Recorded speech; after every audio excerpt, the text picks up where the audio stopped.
골로새서 1장 11절 말씀 다 같이 한 목소리로 받들도록 하겠습니다.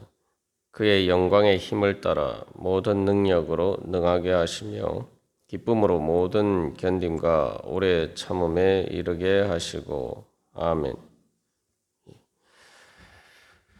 우리가 어제 이 말씀을 통해서 이 견디는 것은 단순히 참는 게 아니라 바로 이기고 승리하는 것이다. 즉 굴복하지 않는 승리를 향한 그 용기를 의미한다. 우리가 그렇게 살펴보았습니다. 그래서 이 불굴의 의지라는 말을 우리가 쓰기도 하는데 불굴이라는 말이 무슨 말입니까? 굴복하지 않는다라는 말입니다. 또 무적이라는 말을 쓰기도 하는데 무적은 가장 이제 정말 천하 무적 뭐 이런 식으로 강한 것을 의미하는데 무적이라는 말도 적이 없다는 말이죠. 그래서 영어로도 무적 함대할 때 invincible이라는 표현을 썼는데 아무도 이길 수 없다, 아무도 꺾을 수 없다 그런 의미로가 바로 무적입니다. 그래서 여기서 이 견딘다는 것은 아무도 하나님의 믿음을 따라서 그 믿음의 열매를 맺기 위해서 그 나아가는 과정에 있어서 그 어떤 것도 바로 우리를 꺾을 수 없다. 우리를 이길 수 없다. 결국 천하무적이라는 거죠. 그래서 이 견디는 것은 인내의 능력은 바로 한마디로 이야기하면은 이 천하무적의 능력입니다. 그렇기 때문에 이것은 이제 하나님께서만 주실 수 있는 힘입니다. 그래서 사도 바울이 이 11절에서 바로 하나님께 이 영광의 힘을 따라서 그렇게 모든 견딤에 이를 수 있도록 그 능력, 모든 능력으로 능하게 해달라고 그렇게 기도하는 것이죠. 이것은 기도를 통해서 하나님만이 주실 수 있는 능력이고 하나님께서 공급해 주셔야 되는 능력입니다. 그렇기 때문에 이제 영광의 힘이라는 것도 말 그대로 세상에 아무것도 이길 수 없는 하나님의 천하무적이신 바로 그 하나님의 능력이라는 것입니다. 우리가 계속 나누었습니다만 예수님께서 우리가 부활하시고 승천하셨다라는 것을 믿을 때에 우리는 예수님이 만왕의 왕이다라고 믿는데 또 마지막 예수님이 다시 오실 그 재림을 통해서 모든 것을 심판하실 것을 믿는다라고 할 때 그 믿음의 가장 중요한 내용은 바로 예수님이 바로 천하무적이다. 이것을 믿는 것입니다. 그걸 믿을 때 견딜 수가 있는 거죠. 그리고 또한 이 견딘다라고 할 때 우리가 이제 성을 지키는 것에 비유해서 우리가 살펴보았습니다만 이 어떤 군대가 성을 함락시키기 위해서 성을 포위했을 때에 가장 큰 문제는 바로 그 성 안에서 얼마나 버틸 수 있는 식량과 물과 물이 계속 공급이 되느냐는 문제죠. 사실 이제 성을 이렇게 공략하기가 쉽지 않습니다. 그렇기 때문에 보통은 이제 포위를 해서 안에서 그 성 안에서 물자나 식량이나 물이나 이런 것들이 다 떨어질 때까지 이제 보통 버티는 그런 작전을 포위해서 그렇게 그 모든 보급을 끊어버리는 그런 작전을 쓰죠. 그런데 성 안에 계속 그 식량과 물과 필요한 물자들이 계속 공급이 되면은 이거는 뭐 방법이 없는 거예요. 무너뜨릴 방법이 정말 어려운 겁니다. 그래서 우리 그 예전에 임진왜란 때도 임진왜란의 승리 중에 제일 큰 승리 중에 하나가 진주성 대첩이라든지 이런 것도 그 성에서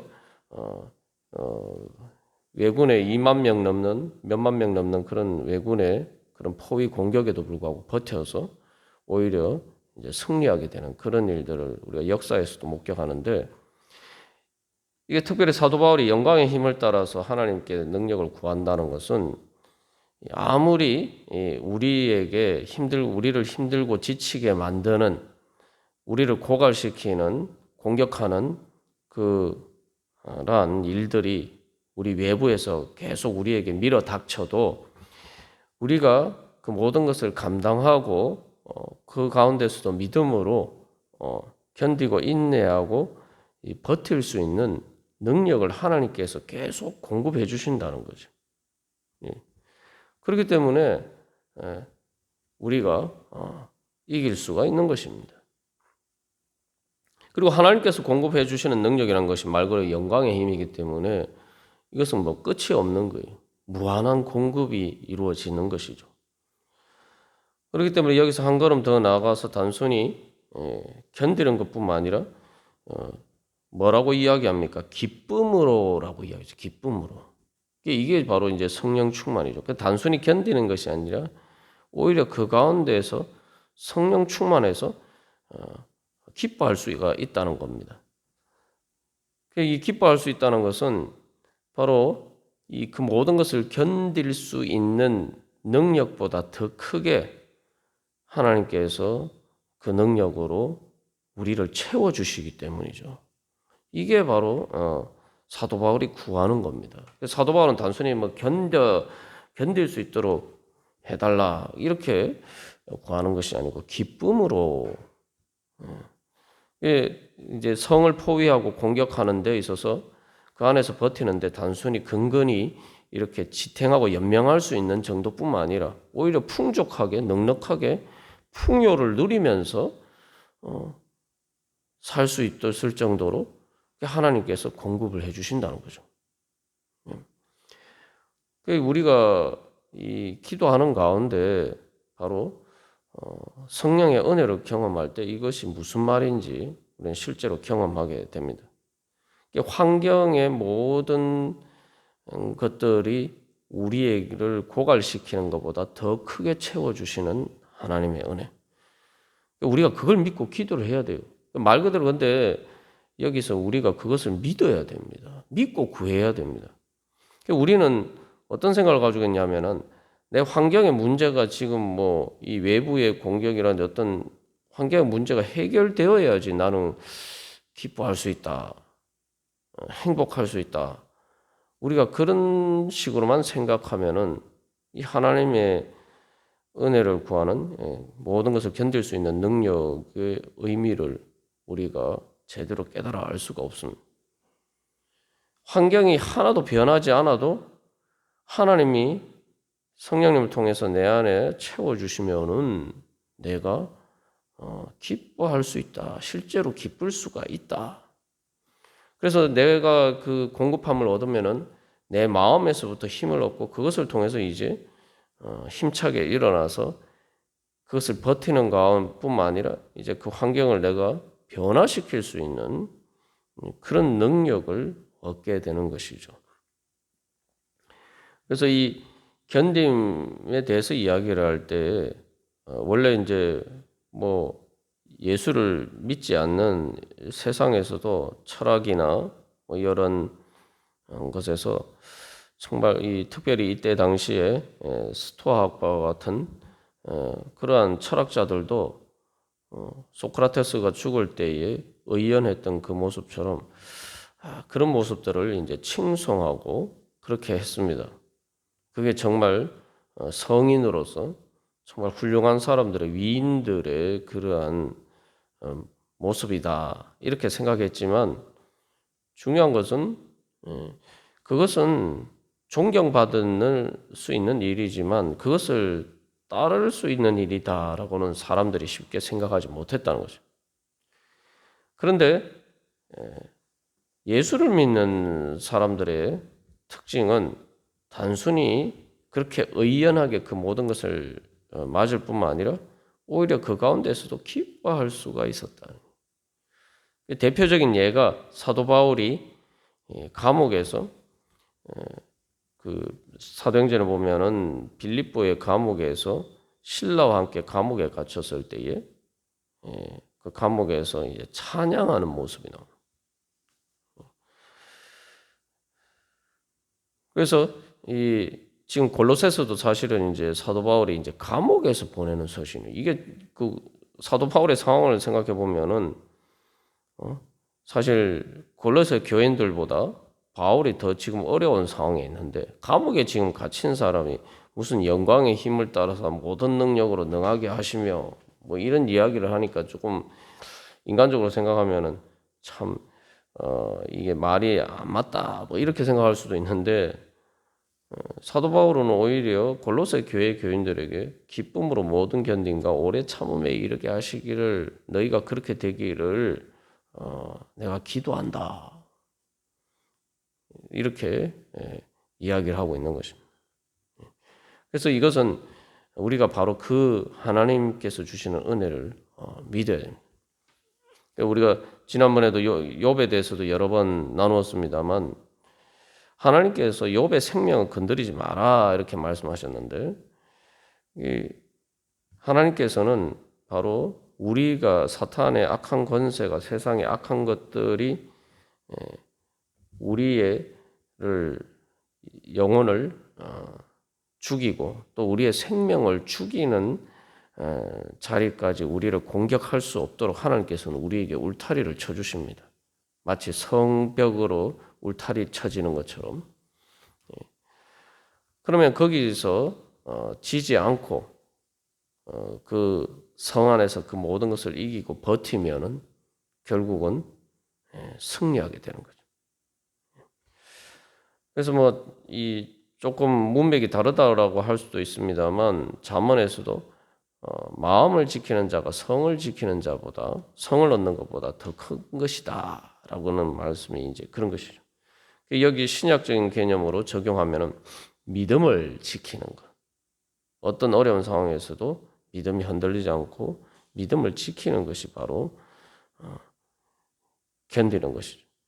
그래서 우리가 이 모든 것 한 가지 기억해야 할 것은 이것은 하나님께서 주시는 능력이고 내가 얻는 능력이 나의 능력이 아니기 때문에 이 하나님의 능력을 얻기 위해서는 내가 사도 바울이 기도하는 것처럼 기도하면서 하나님과의 그 소통의 관계를 계속 유지를 해야 됩니다. 이것은 말 그대로 기도를 해야지만 얻을 수 있는 능력이에요. 기도를 하지 않으면 절대 얻을 수 없는 능력입니다. 말씀을 아는 것만 가지고는 되지 않아요. 실제로 내가 기도를 하는 가운데 그래서 우리가 보통 기도가 뭐 호흡이다 그러지만 또 다른 말로 하면 기도가 능력이에요. 기도가 바로 하나님께서 우리에게 주시는 능력을 공급받는 그러한 시간들입니다. 오늘날 많은 성도들이 왜 믿음이 없느냐 또 능력이 없느냐 기도를 안 하기 때문에 그런 거예요. 기도를. 뭐 내가 원하는 것만 아래는 그런 기도만 생각하기 때문에 하나님의 능력을 못 받는 겁니다. 정말 우리가 기도하는 가운데 하나님께서 능력을 공급해 주시는 하나님의 능력을 받는 그런 기도에까지 나아가야 돼요. 이제 그것은 우리가 자꾸 기도하는 가운데 말씀을 따라 기도하는 가운데 인도하심을 받아야 되죠. 그리고 또 내가 그만큼 또 시간을 드려야 됩니다. 그래서 이 기도를 통해서 결국 이 능력을 얻는다 할 때 결국은 이건 이제 믿음의 능력이죠. 견디는 것은 그래서 결국 믿음의 능력입니다. 왜 그렇습니까? 믿음은 뭡니까? 보이지 않는 것을 믿고 소망하고 그것을 얻기 위해서 나아가는 것 과정이죠. 보이지 않기 때문에 견뎌야 되는 거예요. 뭐 이게 어렵다, 이렇게 생각하지만 이 성경에서는 히브리서 12장 1절에서 우리에게 구름같이 둘러싼 허다한 정인들이 있으니 모든 무거운 것과 얽매이기 쉬운 죄를 벗어버리고 인내로서 우리 앞에 당한 경주를 하며 운동선수들이 달리기를 할 때 얼마나 힘듭니까? 육상 경기에서 보면은 뭐 100m 달리기도 전력 질주를 하죠. 그리고 운동선수들이 올림픽에서 금메달 따기 위해서 얼마나 참으면서 먹을 것도 제대로 먹지 못하고 자기 모든 것들을 절제하면서 참으면서 훈련을 합니까? 그 바로 영광을 위해서죠. 바로 그 금메달의 영광을 위해서. 그래서 좋은 성과를 거두기 위해서 그 모든 것들을 참고 합니다. 우리가 사도 바울이 인내로서 우리 앞에 당한 경주를 하며 이렇게 이야기했습니다만, 내가 믿음으로 견디고 참는 것은 바로 운동선수들이 훈련해서 그 메달을 따기 위해서 훈련하면서 견디는 것과 마찬가지란 말이죠. 세상에 그 메달을 따기 위해서도 그렇게 견디는데, 우리가 그것과 비교할 수 없는 하나님의 영광을, 하나님께서 주시는 그 영광을 얻기 위해서 우리가 견디지 못할 게 뭐가 있습니까? 세상 야망과 세상적인 욕망을 위해서도 그렇게 세상 영광을 위해서도 그렇게 견디는데, 하나님의 영광이 그것만도 못합니까? 아니죠. 그걸 참으로 믿는다면 하나님의 영광이 얼마나 큰 것인지, 그 영광을 얻기를 소망하는 믿음이 있으면 얼마든지 우리가 힘들지만 견딜 수가 있는 것입니다. 그래서 믿음은 바로 믿음의 능력이란 것이 결국은 그 하나님의 영광을 열매를 얻기까지 견디는 능력이다. 우리가 오늘도 바로 그러한 믿음을 능력을 사모하면서 주님 앞에 나아갈 때 주님께서 우리에게 바로 그 능력 주실 줄 믿습니다. 그러니까 복음 아닙니까? 내가 얻는 것이면, 내가 견디는 것이면 힘들죠. 운동선수들은 자기가 견디는데 하나님께서는 우리에게 능력을 주신단 말이죠. 능력을 주시니까 그것보다 훨씬 쉽죠. 우리가 그런 믿음으로 나아갈 때 또 그런 능력 받을 줄 믿습니다. 하나님께서 우리에게 은혜로 주실 줄 믿습니다. 다 같이 기도드리시겠습니다.